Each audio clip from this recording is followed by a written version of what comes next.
बहुत सारे घटनाएं हैं, अज्ञात हैं, फिर भी श्री गुरुदेव के श्रीमुख से जितना श्रवण किए हैं उस आधार पर थोड़ा सा आलोचना करेंगे। मेदिनीपुर जिला में पश्चिम बंगाल में जन्म ग्रहण किए हैं। इसके पहले गोस्वामी परिवार के थे, आचार्य परिवार। उनके पिता हरिमोहन गोस्वामी बस शिष्य घर में जाते थे, जो उसमें से जो भी थोड़ा सा खर्चा पानी निकलता था उसमें से अपना संसार निर्वाह करते थे। तो संतान होकर मर जाता था, कई संतान मर गया। अब देखते हैं तो ये वंश तो एक आध तो संतान तो रहनी चाहिए। अब क्या किया जाए, कौन सा उपाय अवलंबन किया जाए जो कि संतान तो एक आध तो रहना चाहिए। तो हमारे गुरुदेव जब जन्म ग्रहण किए हैं तो उनके धाई माँ कहते हैं, भाई देखो तुम्हारे संतान होके मर जाता है तो ये तुम हमको दे दो, हमको बेच दो। तुम मान लो ये तुम्हारा संतान नहीं, ये मेरा संतान है। तो 3 ठो कोड़ी दे करके गुरु जी को खरीद दिया बचपन में, जो आप तुम इनका अधिकार छोड़ दो, तुम जान लो तुम्हारा पुत्र है नहीं, तुम संतान को बेच दिया। तो उससे नाम हुआ 3 कोड़ी गोस्वामी। लेकिन उनका असली नाम था किशोरी किशोरानंद बाबा, किशोरी किशोरानंद उनके पितृदत्त नाम था। लेकिन इस नाम से ही अंतिम समय तक उनकी प्रसिद्धि थी।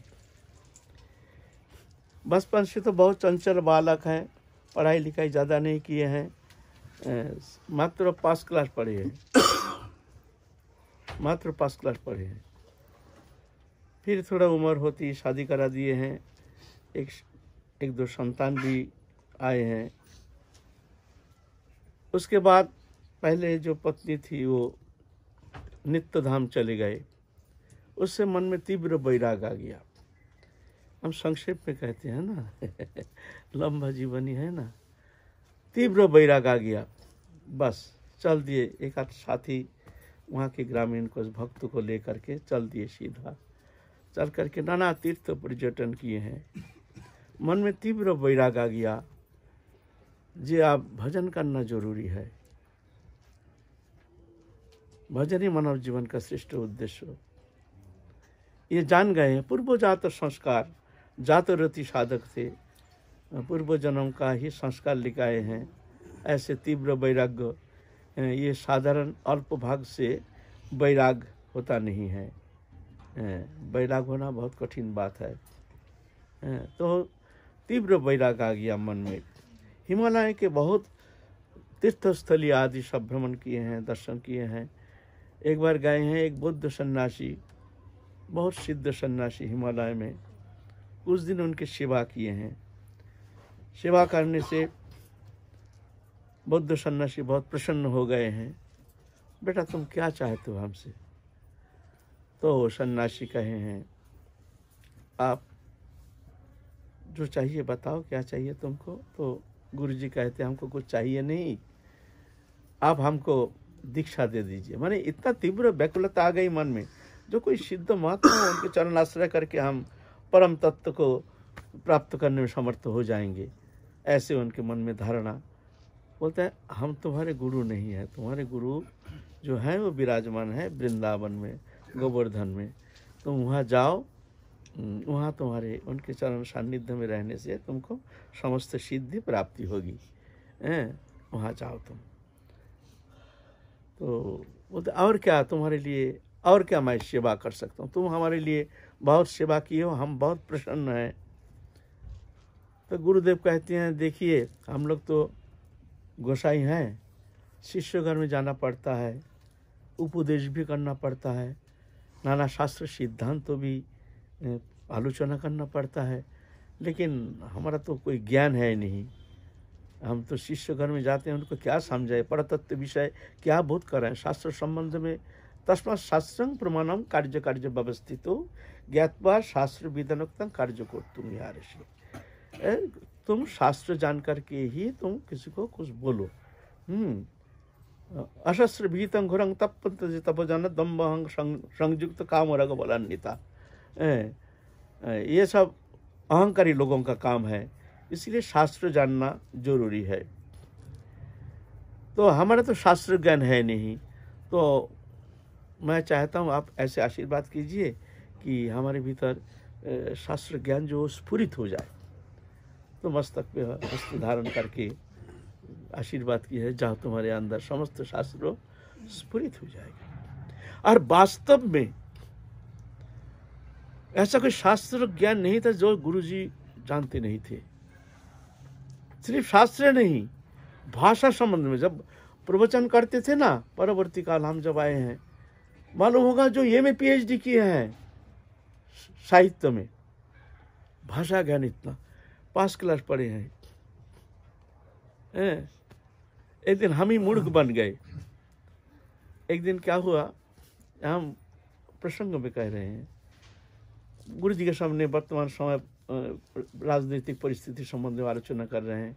जो कहते हैं गुरुदेव देखिए, ये आजकल जो यहाँ वो बिहारी है, वो पंजाबी है, वो ऐसे एक सांप्रदायिकता ऐसे फैल रहा है, ये बहुत हानिकारक है। ये जाति समाज के लिए, देश के लिए बहुत हानिकारक ये संकेत है। तो गुरुदेव कह रहे हैं, देख उसको सांप्रदायिकता थोड़ी कहता है, उसको कहते हैं प्रादेशिकता। हम तो कान पकड़ लिया, अरे भाई हमारे मुख से गलत शब्द निकल कर गुरुजी बोल रहे हैं जी ये सांप्रदायिकता, ये शब्द सांप्रदायिकता नहीं, हमारे माथे में आया नहीं। तो बोलिए साधारण बहुतों हैं जो ये शब्द पकड़ना बहुत कठिन बात है। इस शब्द को कहा जाता है प्रादेशिकता। देख उसको सांप्रदायिकता थोड़ी कहा जाता है, उसको कहता है प्रादेशिकता। ऐसे शब्द हो गए। बोलिए हम देख चकित हो गए, देखो कैसी विद्वत्ता, ऐसे सब शास्त्र आलोचना करते थे। मैंने कहाँ से पुराण आदि से शास्त्र बड़े बड़े विद्वान बैठ करके हमारे गुरु जी के चरण प्रांत में बैठ करके उनके उपदेश श्रवण करते थे। बड़े बड़े पंडित, ये रामकृष्ण पंडित बाबा, रामदास बाबा जी महाराज, तत्कालीन जितना बड़े बड़े दिग्गज, बड़े बड़े जो तत्व दृष्टा पुरुष थे, उन लोग बैठ करके श्रवण करते थे, ऐसे थे। फिर वहाँ से आए सिद्ध मनोहर दर बाबा, तत्कालीन प्रसिद्धि है उनके गोवर्धन में, सिद्ध मनोहर दर बाबा, उनके चरण प्रांत में आए, आकर बहुत दिन सेवा किए। सेवा करने के बाद सिद्ध बाबा कहते हैं, देखो गोसाई तुम्हारा अभी कुछ कर्म बाकी है, तुमको घर में लौट के जाना पड़ेगा, तुमको दार परिग्रह करना पड़ेगा, अभी थोड़ा सा सांसारिक कर्म बाकी है, फिर समय होने से फिर तुम स्वतः ही आ जाओगे, चिंता नहीं करना। लेकिन अभी तुम्हारा प्रारब्ध कर्म कुछ बाकी रहने के कारण तुमको लौट के जाना पड़ेगा और तुमको दार परिग्रह भी करना पड़ेगा। गुरुजी दुखी हो गए, अरे हमको संसार में लौट के जाना पड़ेगा, इतना दूर आके ऐसे महत्पुरुष के सानिध्य में आकर के भीड़ हमको जाना पड़ेगा, क्या करें। बहुत दुखी होकर आ गए हैं। दोबारा दार परिग्रह किए, 2 एक संतान भी हुए। फिर जाके पूर्ण विरक्ति आ गई, अब जाना ही पड़ेगा किसी भी कीमत पर। तो उनको जो अपना जितना थोड़ा सा संपत्ति था उसको जगह जमीन आदि सब दे करके नवद्वीप में राधा वल्लभ मंदिर स्थापना करके फिर गुरुदेव चले आए हैं वृंदावन में। एकदम आ करके सिद्ध बाबा के पास आए, कहते हैं हमको भेज दीजिए, हमको परमहंस भेज दीजिए। तो कहते हैं तुम आचार्य संतान हो, तुमको कौन भेज देगा, देने से तो गुरु बनना पड़ेगा, हम कैसे तुम्हारा गुरु बनेंगे, तुम तो गुरु वंशज हो ना, ऐसा तो होना संभव नहीं। बहुत महात्माओं के पास गए, कोई देने के लिए तैयार नहीं। आपको कौन, आप हमारे प्रणम्य है, पूजनीय है, आपको कैसे हम भेज दे सकते हैं, कॉपिन दे सकते हैं। आपका गुरु बनना तो साधारण बात नहीं है, हम थोड़ी आपका गुरु बन सकते, कोई किसी ने देने के लिए तैयार नहीं। तो खुद ही सिद्ध बाबा का एक डोर कॉपिन लेकर के चंद्र सूर्य साक्षी करके धारण करके निकाल गए हैं जंगल में। कठोर साधना किए, दिन नहीं रात नहीं, गहरा जंगल। उस समय अभी 70 80 के 90 साल पहले की बात है। आदि बद्री जंगल में एक दिन जंगल में एक छोटा सा कोठी में रहते थे। रात्रि में तो निद्रा नहीं, उठ करके शौच क्रिया के लिए बाहर निकले, सामने देखते हैं भयानक एक जानवर टाड़ा है, आँख जैसे जल रहा है। भाई ये कौन सा जानवर है? कमांडो लेकर के हुश हुश कर रहे, इतना सामने आकर वो छलांग मार के भाग गया। वो एक शेर था, भयंकर एक शेर था। तो गुरुदेव कभी हंस के हमको कहते थे, देखो बिना हमको ना देख करके शेर डर के मारे भाग गया। ऐसे मजाक से ऐसे कहते थे। ऐसे कठोर साधना किए हैं, जंगल जंगल रहते थे, कभी कोई आश्रम मंदिर में रहते नहीं थे। तीव्र कठोर साधना। साधन बिना साध्य वस्तु को नहीं पाए, कृपा करी कहो राय पाबार उपाय। तीव्र कठोर साधना बिना, कठोर परिश्रम बिना वो साध्य वस्तु प्रेम प्राप्त करना कदापि संभव नहीं है। उसके लिए कठोर साधना करना ही पड़ेगा। साधन के द्वारा प्राप्त होना संभव नहीं है, लेकिन साधन का जो क्लेश ये तो स्वीकार करना पड़ेगा। साधन का तीव्र क्लेश देख करके करुणा शक्ति जो द्रवीभूत होकर उतर आती है। साधक का तीव्र साधन चेष्टा और भगवत करुणा, ये दोनों का बीच रास्ते में मिलन होता है। ऐसे साधना रुक गई, करुणा भी रुक गई। चेष्टा नहीं, कुछ नहीं, खा रहे हैं, पी रहे हैं, घूम रहे हैं, भगवत कृपा बिना कुछ होता नहीं है। ऐसे भावना लेकर के हम घूम रहे हैं, उनकी इच्छा। बोले करुणा भी ऐसे ही रुक गई। ऐसे नहीं, साधन हो चाहे ना हो, हमको करना पड़ेगा। एक पल एक क्षण बीता जाने नहीं देना चाहिए किसी भी कीमत पर। अनमोल समय है, कब भगवान कृपा करेंगे, उनकी कृपा के तरफ हम देख रहे हैं। मन में कोई व्याकुलता नहीं, कोई उत्कंठा नहीं, भगवत प्राप्ति के लिए कोई उत्कंठा नहीं। ऐसा थोड़ी होता है। साधन बिना साध्य वस्तु को वो नहीं पाए, साधना करना ही पड़ेगा। जो भी भगवत प्राप्ति किए हैं सभी तीव्र साधना करके भगवत प्राप्ति किए हैं। इसीलिए साधना करना जरूरी है। अच्छा लगे या ना लगे, एक एक पल एक एक क्षण बिता देने नहीं देना चाहिए किसी भी अवस्था में। कम से कम मुख में अखंड नाम करते रहो, प्रभु का चिंतन करते रहो। कर से कर्म कर विधि नाना, चित्त रखो जहाँ कृपा निदाना। कर से कर्म करो, कर्म करने में कोई दोष नहीं है। कर्म बंधन का कारण नहीं, आसक्ति बंधन का कारण है। कर्म अगर भगवत प्राप्ति, भगवत प्रीति उद्देश्य लेकर जब कर्म संपादित होता है तो वो कर्म उसका मुक्ति का कारण हो जाता है। और आपने भोग के लिए, संसार सुख के लिए जब कर्म किया जाता है, वही कर्म उसका बंधन का कारण होता है। कर्म बंधन का कारण नहीं, आसक्ति बंधन का कारण है। कर्म तो करना ही पड़ेगा। मन को रखो भगवत चरण में, मुख में अखंड कुछ नहीं हो। अगर कुछ कोई साधन नहीं होता रहे, कोई बात नहीं, इतना करो एक एक पल एक एक क्षण जैसे हमारे मुख से नाम छूटे नहीं। ये अभ्यास कर लो, तुम्हारा साधन सरल हो जाएगा, सहज हो जाएगा, सुगम हो जाएगा। कलिजुग केवल हरि नाम, केवल हरि नाम। इतना तो करो। इतना करने के लिए तैयार नहीं है। कब रात को जा कर के माला लेके बैठेंगे, रात के समय की इंतजार कर रहे हैं। घर में गए, सारा दिन क्लांत हैं, माला लेके बैठे, नींद आ गई, चलो काल देखेंगे, सुबह उठ के भजन करेंगे। सो गए, सुबह उठते उठते देखते हैं कि सूर्य बहुत आगे निकल गया, बहुत सारे काम रह गया है, चलो शाम को माला लेके बैठेंगे। बोले ऐसे सुबह समय, सुबह दिन की इंतजार मत करो, वंचित रह जाओगे। वर्तमान को पकड़ो, सबसे कीमती समय है वर्तमान। अतीत गया, अतीत तो हाथ आने वाला है नहीं। काल भविष्य है, भविष्य की कोई गारंटी नहीं कि शुभ दिन तुम्हारे लिए इंतजार करेगा। ऐसा आशा लेकर बैठे मत रहो, तुम वंचित रह जाओगे। वर्तमान पकड़ो, अखंड मुख में नाम करते रहो। उठिते बसिते खाइते शुइते যথা तथा नाम लय, देश काल नियम नाई सर्वसिद्धि है। महाप्रभु ये सहज सरल पंथा हमारे लिए प्रदान करके गए हैं, नाम साधना। लेकिन ये इसमें भी हमारी रुचि नहीं, आग्रह नहीं, चेष्टा नहीं, और कहते हैं हमारा तो कुछ हुआ नहीं, हमारा तो कुछ हुआ नहीं। ऐसी बात है। तो श्री गुरुदेव इस तरह से कठोर साधना किए हैं, साधना करके प्रेम सरोवर में आए हैं, भजन करते हुए बैठक में, वल्लभाचार्य जी के बैठक में, वहाँ वल्लभाचार्य जी स्वयं एक बार आविर्भूत हुए। रात को सो रहे थे, दिव्य सौम्य दर्शन, मुंडित मस्तक, बड़े दिव्य दर्शन। कौन है आप? मैं वल्लभाचार्य हूँ। तो प्रणाम किए, साक्षात वल्लभाचार्य जी। तो बोलो कैसे भजन हो रहा?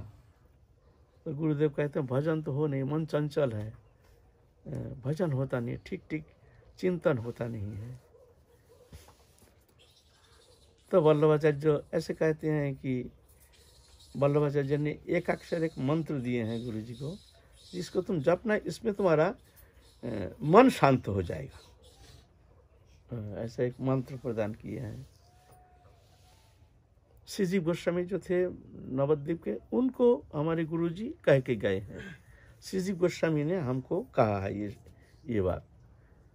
फिर उस मंत्र जपने के बाद उनका मन बहुत निश्चल हो गया, स्थिर हो गया, शांत हो गया।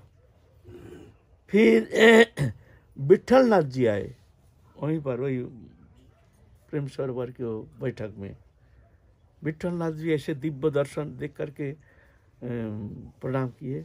आप कौन है, आप कैसे आए यहाँ? नहीं, मैं विठल नाथ जी हूँ, मैं तुमको एक कंठी देना चाहता हूँ। हाथ में कंठी लेके आए हैं। गुरुदेव देखते हैं ये कौन सा परीक्षा है हमारे लिए, कंठी तो हमारा है, गुरु कर्म तो हमारा हो गया है, मैं तो कंठी बोलते हैं आशीर्वाद की कंठी हमको नहीं चाहिए, कंठी तो हमारा है, आप आशीर्वाद कीजिए, राधा रानी के चरण में हमारा मन निश्चल हो जाए। तो प्रसन्न होकर के आशीर्वाद करके अंतर्ध्यान हो गए। फिर वही प्रेम सरोवर में राधा रानी साक्षात गुरु जी को दर्शन दिए, पूर्ण रूप से कृपा की है। शांत हो गए हैं, तृप्त हो गए हैं, निश्चल हो गए हैं। साधना की परिसमाप्ति उस स्थिति राधा रानी कृपा करके उनको प्रेम सरोवर में प्रदान किए हैं। ये कहे गए हैं गोवर्धन के जो प्रियाचरण बाबा थे, बड़े उच्च कोटि के महात्मा, हमारे गुरु जी के मित्र जैसे थे।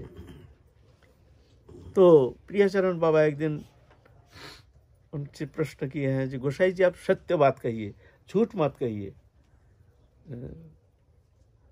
कहेंगे तो हम जो कहे जिज्ञासा करेंगे, आप बोलेंगे तो?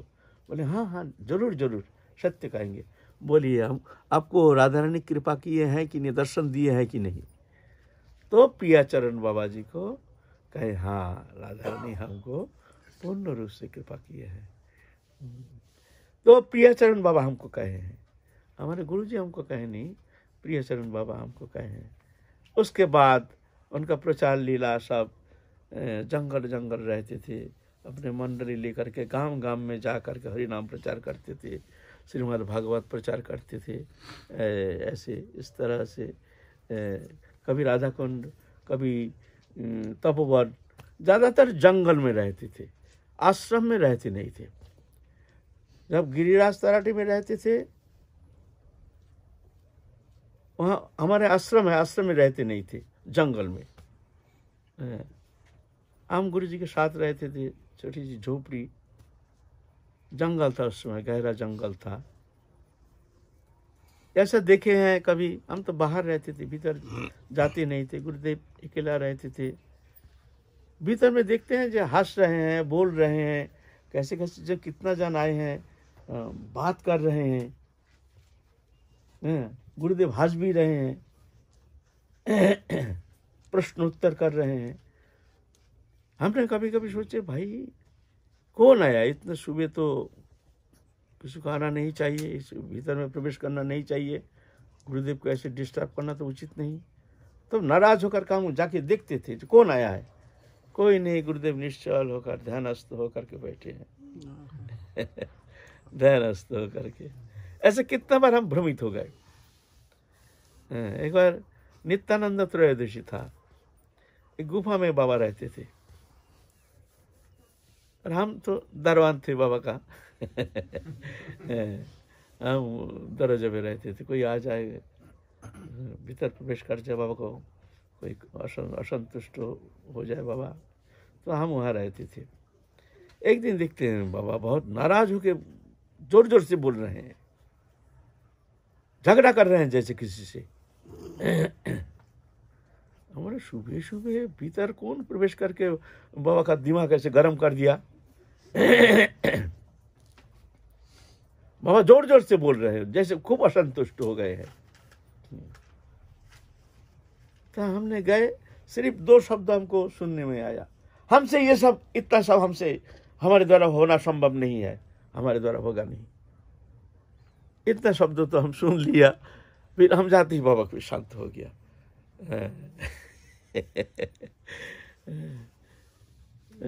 तो हमने सोचा जो ये तो दिव्य लोक का संदेश है, ये तो हमारा अनुप्रवेश है, नहीं होना संभव नहीं। शायद ऐसा होगा, नित्यानंद प्रभु आए थे, तुमको और कुछ सबको कल्याण करना पड़ेगा, जाना पड़ेगा, मानव कल्याण के लिए तुमको आगे आना पड़ेगा। तो साधक क्या होता है, जब मन निश्चल हो जाता है ना, तो प्रचार प्रचार कुछ अच्छा नहीं लगता है, उसको बात करना भी अच्छा नहीं लगता है, भाषण देना भी अच्छा नहीं लगता है। मन इतना निश्चल हो जाता है, वो चाहता है एकांत में रह करके मैं डूब जाऊं भगवत चिंतन में। लेकिन भगवत इच्छा भक्त के द्वारा कुछ कराना चाहते हैं, उस प्रचार कराना चाहते हैं, दूसरे का मंगल कराना चाहते हैं, ये कौन कर सकता है? ये तो भक्त ही कर सकता है। जिसके अंदर वो भक्ति देवी अनुप्रविष्ट हुए हैं, उसके द्वारा ही जगत का कल्याण हो सकता है। भाषण के द्वारा कभी जगत मंगल जगत कल्याण किसी के अंदर भगवती अनुप्रेरणा प्राप्त होना कदापि संभव नहीं है। उसके मन में भगवती प्रेरणा, संसार के प्रति अनासक्ति आना संभव नहीं है। अगर ऐसा होता तो किताब पढ़ के तो सबका कल्याण हो जाता। किताब में बहुत सारे शब्द है, किताब में तो बहुत बड़े बड़े ज्ञान की शब्द है, तो किताब पढ़ के ही तो बैराग हो जाता। तो सत्संग का क्या जरूरत है, महत्पुरुष का सानिध्य का क्या जरूरत है? नहीं, महत्पुरुष जिनके भीतर भक्ति देवी विराजमाना है, उनके अंदर ये शक्ति आती है, वो जिनके प्रति नजर डालते हैं, राधा रानी से प्रार्थना करते हैं, राधा रानी कल्याण करो, मंगल करो, बस उसका मंगल हो जाता है। ये महत्पुरुष के अंदर ही ऐसे हैं, ये शक्ति है। सबके अंदर ऐसा शक्ति होना संभव नहीं है। प्रवचन करने से विशेष कुछ मंगल होता नहीं है। हाँ, अच्छा है, शब्द है, सुनना अच्छा है, वृथा समय नष्ट नहीं करके कथा सुन लिया, ठीक है। लेकिन महत्पुरुष तो दृष्टि के द्वारा ही कल्याण करने में समर्थ है। उनका सानिध्य में बैठने से ही कल्याण हो जाता है, ऐसा है विशेषता। तो शायद हम सोचे हैं बाबा चाहते नहीं है, वो चाहते हैं एकांत में रह करके जुगल विलास चिंतन में एक तल्लीनता के साथ और लीला रस में निमग्न हो जाएंगे। और नित्यानंद प्रभु कहते हैं नहीं, तुमको तो और जन कल्याण लोक कल्याण करना पड़ेगा। ऐसा ही कुछ होगा।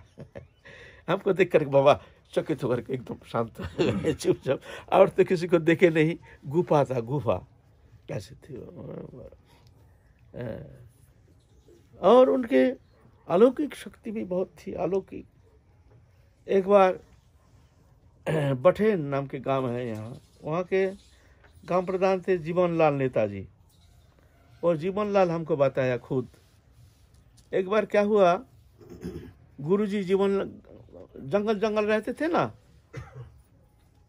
जंगल रहते थे, कहीं से कहीं जाने के लिए कोई भक्त को बुलाते थे, तुम ट्रैक्टर लेकर आ जाओ, हमको फलाना जंगल में ले चलो, कहीं वहाँ से चलो, हमको ले चलो तपोवन, हमको ले चलो वहाँ वो बन, ऐसे। तो जीवन लाल को नया गेहूँ उठा है, गेहूँ कूट रहा है, जीवन लाल को बोला, जीवन तुम हमको यहाँ से ले चलो। जीवन लाल कहते हैं जो अभी तो मौसम अच्छा है, बरसात आ गया तो झमेला हो जाएगा, तो 2 दिन हम गेहूं को साफ करके फिर 2-3 दिन पीछे बाबा को ले जाएंगे। बाबा को कहते हैं बाबा आप 2-3 दिन पीछे आप थोड़ा सा इंतज़ार कीजिए, 2-3 दिन पीछे आपको ले जाएंगे। ऐसा कहते ही बस बरसात शुरू हो गया।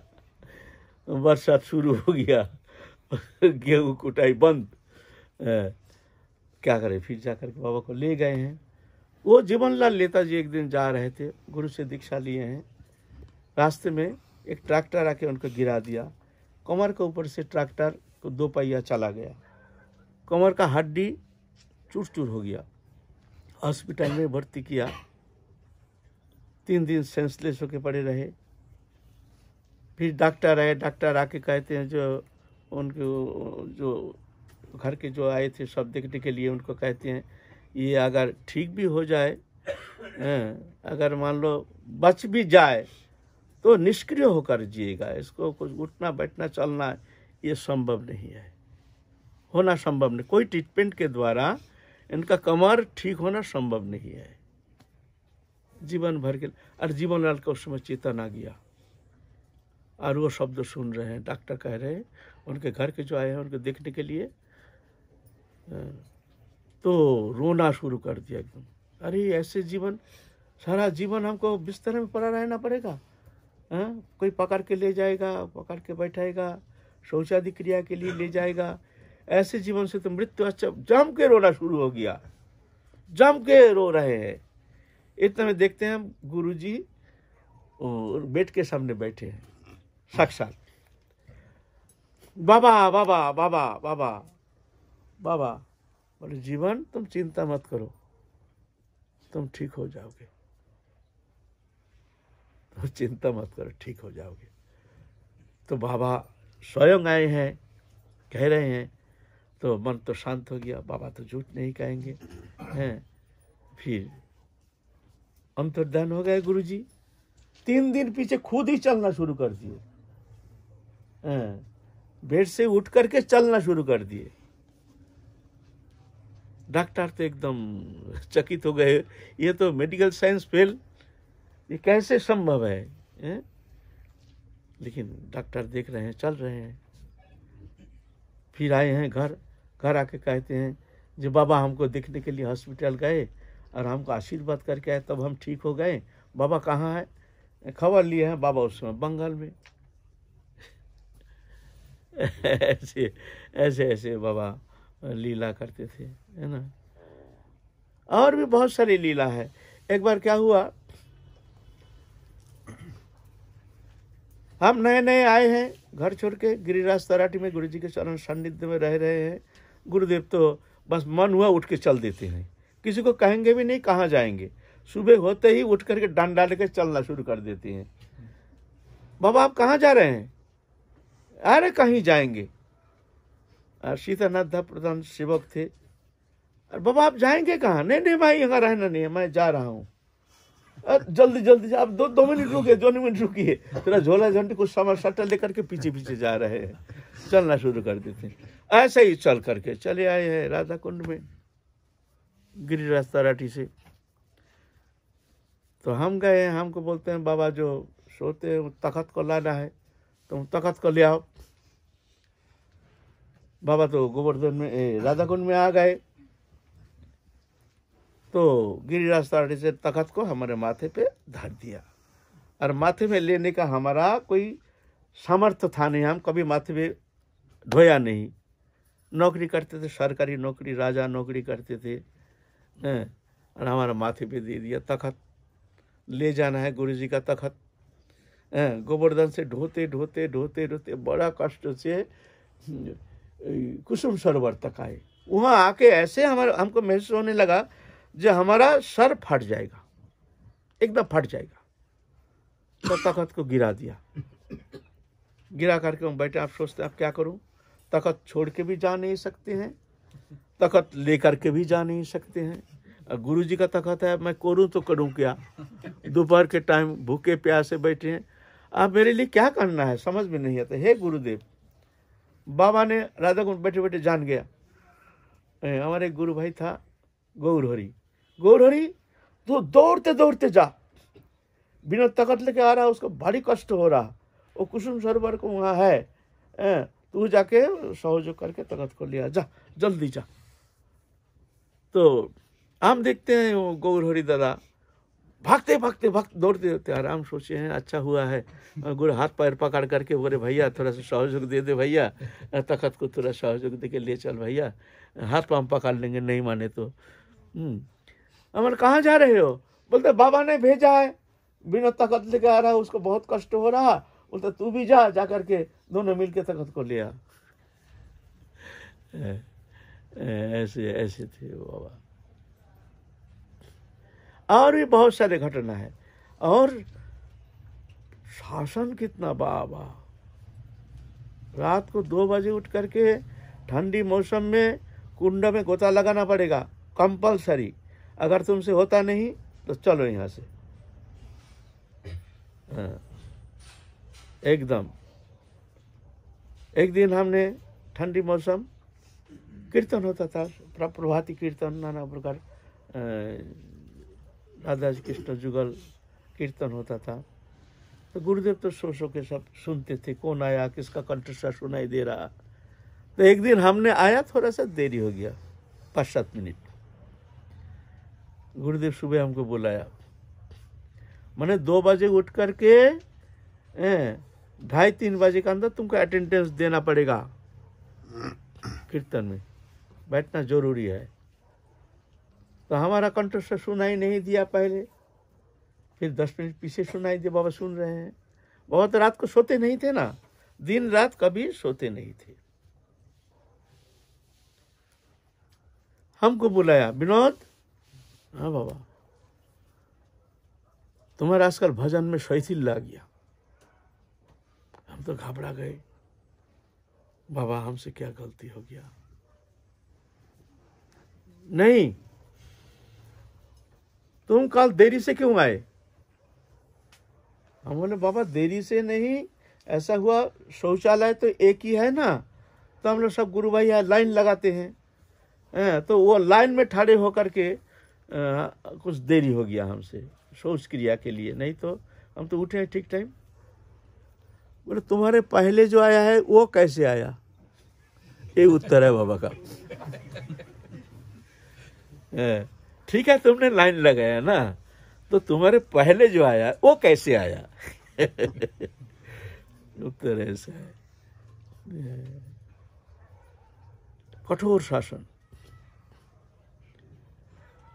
आश्रम में सब मौजूद है, आश्रम में सब मौजूद है। विनोद कुछ भिक्षा करके लाओ, आश्रम के लिए, सेवा के लिए तो कुछ तो चाहिए।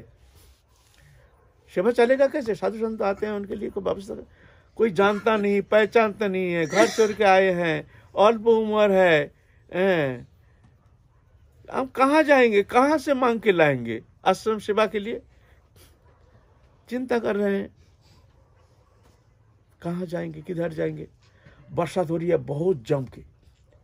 कृष्ण गोविंद गुरु भाई थे हमारे साथ, हम बोले भाई चल हमारे साथ चल, थोड़ा सा जाना पड़ेगा कहीं ना कहीं, कामगंज कहीं जाके भिक्षा के लिए जाना पड़ेगा।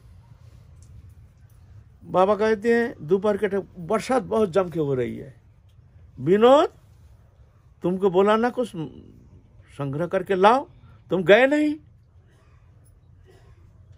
बोले बरसात हो रही है। हमारे गुरु आज्ञा है, चलो। भिजते भिजते भिजते भिजते भिजते भिजते पागल जैसे चल रहे हैं, छोटी गरा तक आए, वृंदावन केसी घाट से। अब कहाँ जाऊं, जाऊं तो जाऊं कहाँ? मांगू तो मांगू किससे, लाऊं तो लाऊं क्या? बहुत ये पड़ गया, अब क्या करें। बोलते हैं भाई चल एक हमारा तपोवन के उधर चल, देखे किसी गुरु भाई टाइप उसको बोल करके देखो कुछ संग्रह हो जाए। तो पैसा कौड़ी है नहीं, क्या करूं? अब जाऊं तो वहाँ जाऊं, पैसा कहाँ? एक ट्रक वाला को रोक लिया, ट्रक वाला हमको बैठा लिया। तो हम देखते हैं भाई पैसा तो है नहीं, ये तो पैसा लेते हैं। तो हम सत्संग करना शुरू कर दिया। जो सत्संग करने से खुशी होकर शायद पैसा मांगेंगे नहीं हमसे। तो ऐसा बड़े बड़े बात करते करते चल रहे हैं, आए हैं छाता तक, छाता में उतार दिया। बोले भैया हमारे पास पैसा कौड़ी है नहीं। बोले नहीं बाबा नहीं, पैसा कौड़ी नहीं चाहिए, तुम जाओ। वो वहां से फिर क्या करे, आए हैं, आ करके वहाँ 2-4 गुरु भाई थे, वहाँ उनसे सलाह कर रहे थे, भैया ऐसी बात है, गुरुदेव तो भेज दिए हैं, अब जाऊँ तो जाऊँ कहाँ। तो बोलता बाबा चिंता मत करो, हम लोग यहीं जो गुरु भैया सबसे कलेक्शन करके फिर गेहूँ जो भी है तो सब हम ट्रैक्टर से भर के आश्रम भेज देंगे, अब चिंता नहीं करना। ऐसे परीक्षा। हम हैं कैसी घाट में, विनोद, हाँ हाँ बाबा आटा भिक्षा करके लाओ, आश्रम में सेवा के, आश्रम में सब आटा है, कीड़ा पड़ रहा है। हमारे गुरु जी के जो महात्मा, उनके आटा का कमी हो सकता है, हैं? आटा भिक्षा करके लाओ, भिक्षा करके, ऐसा नहीं गुरु भाई से मांग के नहीं, बोरा भर के नहीं, आटा भिक्षा करके। हाँ तपोवन जाओ, उधर जा करके आटा भिक्षा करके लाओ। क्या करें, हमारा गुरु भाई विश्वरूप था, बोले भैया चल, पैसा कौड़ी तो है नहीं, खाना पीना का नाम निशान नहीं है, वो माट बन होके चलते चलते चलते चलते चलते चलते एक दिन भूखे प्यासे चल करके आए हैं।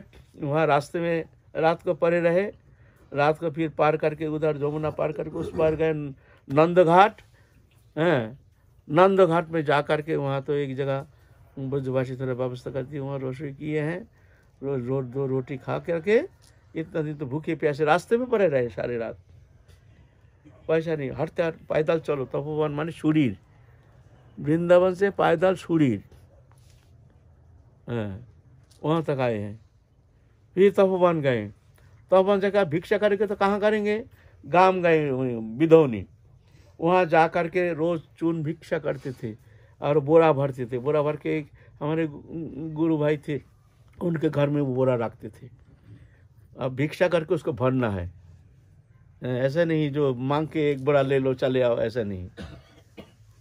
कई दिन लगा वो बोरा भरने में, इतना एक दिन कई दिन लग गया। ऐसा करके फिर अब जाना है वृंदावन, उसको माथे पे करके लेके वृंदावन आना है, एक बोरा आटा सेवा के लिए, और उधर आटा में कीड़ा पड़ रहा है उधर मंदिर में। क्या परीक्षा, खाना नहीं पीना नहीं। एक बुढ़ी जमाई कहे बाबा कहाँ जा रहे हो, 2 रोटी खा जाओ। मतलब अच्छा हुआ, भूखे मर रहे थे, दो मैया 2 रोटी दे दो।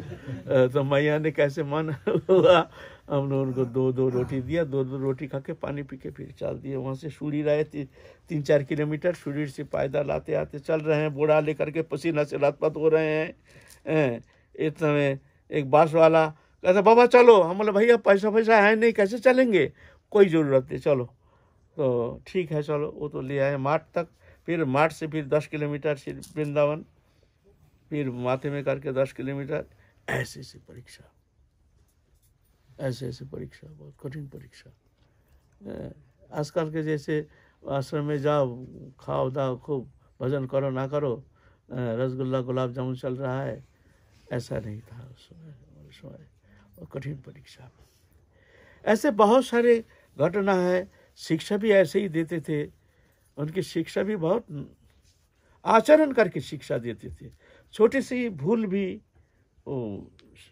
ऐसा नहीं, वो उसके लिए कोई तुम्हारे लिए स्वीकृति नहीं, फटकार देते थे, शासन करते थे, तारण करते थे। एक बार क्या हुआ, इसको ये घटना को कह करके फिर हम विश्राम देंगे।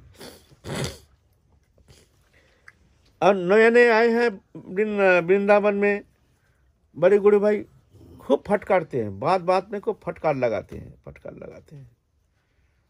और ऐसे परिश्रम कराते हैं। एकादशी के दिन लकड़ी ढो, गर्मी के मौसम में निर्जला व्रत कर रहे हैं, 1 बजे 2 बजे इस समय सब काम कराएंगे, ऐसे उसी समय। तो एक दिन जम के फटकार लगा रहे हैं अकारण, तो हमने सोचा गुरुदेव तो सुन रहे हैं ना, अकारण कैसे फटकार रहे हैं। तो हम पीछे जाके बाबा से कहते हैं, बाबा देखे हैं ना बेमतलब का कैसे फटकार रहे हैं, हम तो कुछ किया नहीं, कुछ बोला नहीं, कोई अन्याय किया नहीं। तो गुरुदेव कहते हैं, हम तो देखते हैं तुम्हारा ही दोष है। हम बोले हमारा दोष है तो बता दीजिए, हम संशोधन कर लेंगे। बोले वही तो, तुम तो समझ नहीं पा रहे, तुम्हारा अहंकार है, इसलिए तो तुम समझते नहीं हो, अहंकार के कारण अपना दोष देखते नहीं हो। तो हम कह रहे हैं बाबा ठीक है, हम दोषी है, हमको समझ में नहीं आ रहा है, तो आप बता दीजिए, फिर हम ऐसे भूल नहीं करेंगे। यही तो तुम्हारा अहंकार है, ये अहंकार ही तो तुम्हारा दोष है, तो अपना भूल देख ही नहीं रहे हो, ऐसा करके हमको ठोक रहे हैं। मैंने भूल मान लो, बस भूल मान लो अपनी, बस तुम्हारा ही दोष है, तुम भूल देखते नहीं हो, ये तुम्हारा दोष है। तुम्हारा अपना भूल दिखाई नहीं देता, ये तुम्हारा दोष है। तो भीतर में थोड़ा सा मन थोड़ा सा है ना, थोड़ा सा ये हो गया, गुरुदेव के ऊपर थोड़ा सा मन में ऐसे आ गया, जो अपना देश का ही है ना, उसको बड़े गुरु भाई सब शायद उनके पक्षपात कर रहे हैं, पक्ष ले रहे हैं, हमको इस तरह से तारण कर रहे हैं। फिर बाहर जाकर के हमने सोचा तो ये विचार तो अच्छी नहीं है, ये तो बहुत गंदा विचार है, गुरुदेव के ऊपर दोष आरोप करना, जरूर इसमें कुछ मंगल है। गुरुदेव ऐसे थोड़ी हमको तारण करेंगे, हमको बहुत प्यार करते हैं गुरुदेव। फिर जाके बाहर जा कर के मन ही मन में गुरुदेव के चरण कमल चिंतन करके, ध्यान करके, प्रणाम करके क्षमा याचना कर रहे हैं, हे गुरुदेव क्षमा कर दीजिए हमको, हमारा बुद्धि को शोधन कर दीजिए, हमको समझा दीजिए हमसे क्या भूल हो गया, आप जो कह रहे हैं हमको समझ में नहीं आ रहा है। तो भीतर से ही जैसे हमको कोई उपदेश दे रहे हैं, जो देखो ये वैष्णव जगत है, यहाँ अपना भूल देखना ही ये वैष्णवता है, दूसरा का भूल देखना ही नहीं चाहिए, ये वैष्णव जगत ऐसा है। हर स्थिति में तुम अपना दोष का अनुसंधान करो, दूसरे का गुण का अनुसंधान करो, दूसरे का दोष देखने का तुम्हारा अधिकार नहीं है, ये वैष्णव जगत ऐसा है। मन से ऐसे प्रेरणा आई, फिर जाके हम गुरुदेव के पास गए, चरण कमल में प्रणाम करके, फिर गुरुदेव यही शब्द बड़े मीठी वचन के द्वारा समझा रहे हैं, देखो ये वैष्णव जगत है, बड़ा गुरु भाई अगर अकारण मारता भी है तो समझना ही तुम्हारा दोष है, बड़ों का दोष दिखने का अधिकार तुम्हारा है नहीं। ऐसे गुरुदेव शिक्षा देते थे बड़े सुंदर ढंग से। खैर इतना शिक्षा प्राप्त होकर भी दोष तो गया नहीं, दोष तो बहुत दोषों का खान है, क्या करूं, संस्कार अच्छा नहीं है। तो आज के तिथि में गुरुदेव महाप्रयाण किए हैं नवद्वीप धाम में, वो तिथि है आज। फिर कभी मौका मिलेगा तो फिर आलोचना करेंगे। जय जय श्री राधे। एक बार खारा पानी भी मीठा हो गया था, कहाँ? गोबर, आप ऐसा सुना है? हाँ, वो तो खारा पानी था, गुरुदेव गए तो मीठा पानी, सुंदर लहर, फिर गुरुदेव चले गए, फिर खारा पानी।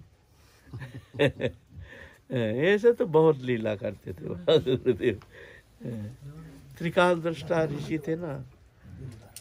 अंत में जो है शरीर की सुध बुध खो बैठे थे। हाँ, अंतिम में शुद्ध बुद्ध खो बैठे, दिन रात बोध नहीं, रात को दिन कहते थे, दिन को रात कहते थे, ऐसे लीलाओं में, लीला में डूबे रहते थे। आप उनके पास थे जब? हम जब तक थे गुरुदेव के, जब अवतीर्ण काल जब तक थे, तब तक हम उनके सानिध्य प्राप्त करने का सौभाग्य प्राप्त हुए हैं, उनके साथ ही रहते थे और ज़्यादातर सेवा हमारे द्वारा ही कराते थे। बाबा के जाने के बाद आपको कैसा लगा? जगत सुना दिखा, जगत अंधकार दिखा, जैसे सब कुछ खो गया। फिर बाबा ने आके कुछ संकेत दिए, बाद में संकेत दिए? संकेत तो ऐसा कुछ है नहीं, कोई प्रेरणा देते हैं, उनकी प्रेरणा से जो भी हुआ है, उनकी प्रेरणा, उनकी इच्छा से। चलो हाँ।